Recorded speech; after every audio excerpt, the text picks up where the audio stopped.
আমি তোমাদেরকে আজকে এমন এক গল্প শোনাচ্ছি গতকালের, যেটা তোমার সারা জীবনের শিক্ষণীয় হতে পারে। আর আজকের দিনে আমি বিলিভ করি, যদি আমি এরপর আর একটা বক্তব্য না দিই, একটা হাদিস, একটা আয়াত না বলে, যদি ওয়া আখিরু দাওয়ানা আলহামদুলিল্লাহি রাব্বিল আলামিন বলে চলে যাই, আমার এখানে আসা সার্থক। যদি তোমরা বুঝতে পারো আমার কথা, তোমরা মনোযোগ দিয়ে শোনো।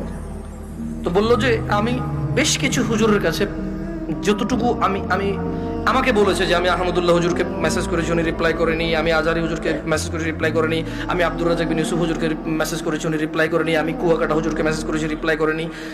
আপনি জামশেদ মজুমদারের ফেসবুকে মেসেজ করেছি, রিপ্লাই করেননি। এর মধ্যে কেউ রিপ্লাই দেয়নি। আপনি আমাকে ওয়ালাইকুম আসসালাম রিপ্লাই দিয়েছেন হোয়াটসঅ্যাপে মেসেজ দেওয়াতে। আমাকে একজন হুজুর বলল আমি আমার স্বামীর সাথে থাকতে পারবো একটা হারাম কাজের মাধ্যমে। কি কাজের মাধ্যমে? হারাম কাজের মাধ্যমে। আমি চিন্তা করলাম, হুজুর যদি বলে হারাম কাজের মাধ্যমে থাকতে পারে, তাহলে হুজুর নিজে তো এটাকে হারাম বলছে, জিনিসটা কি? তখন আমি বোনকে আর সাহস করে কিছু না বলে আমি শেখ মুস্তাফিজুর রহমান বিন আব্দুল আজিজ আল মাদানী হাফিজাহুল্লাহ, উনি সৌদি আরবে হাফারুল বাতান ইসলামিক সেন্টারে ছিল, খুব আদর করে আমাকে। আমি বললাম যে আমি একজন বড় আলেমের নাম্বার দিচ্ছি, আপনি ওনাকে কল দিয়ে আপনার মাসালাটা জেনে নেন। আমাকে আপনার পুরো কথা খুলে বলার দরকার নাই, আপনি ওনার সাথে ডিসকাস করেন। ঠিক 2 ঘন্টা বা 3 ঘন্টা পর উনি আমাকে মেসেজ দিল যে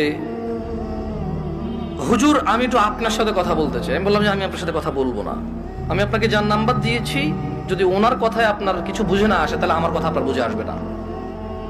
বলে যে না হুজুর, ওনার সাথে আমার স্বামী কথা বলেছে, তবে আমার স্বামী একটা বিষয় গোপন করে কথা বলেছে। গোপন করে কথা বলার পরেও হুজুর বলেছে যে তালাক হয়ে গেছে। কিন্তু এখন আমার স্বামী হাফেজে কোরআন, আলেম পাস, আমার স্বামী বলছে তালাক হয় নাই।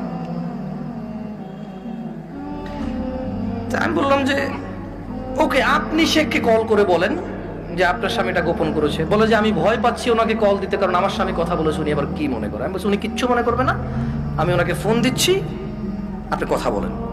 ভদ্রমহিলা কথা বলবে না। তখন জোহরের টাইমের সময় হয়েছে, আমি ফোন দিলাম। এবার মানে আমার একটু মেজাজ খারাপ হয়েছে। কি খারাপ হয়েছে? মেজাজ খারাপ হয়েছে। ওই ভদ্রমহিলা আমাকে বারবার বলতে চেষ্টা করতেছে যে আমার একটা বাচ্চা আছে, যদি এখন আমরা স্বামী স্ত্রী আলাদা হয়ে যাই, আমার বাচ্চাটার কি হবে? কনসার্ন কোথায়? বাচ্চা। আমি কল করলাম, কল করে বললাম আপনি তালাক হয়েছেন বা হন নাই, আমি কি এরকম কিছু বলছি? বলেছেন না।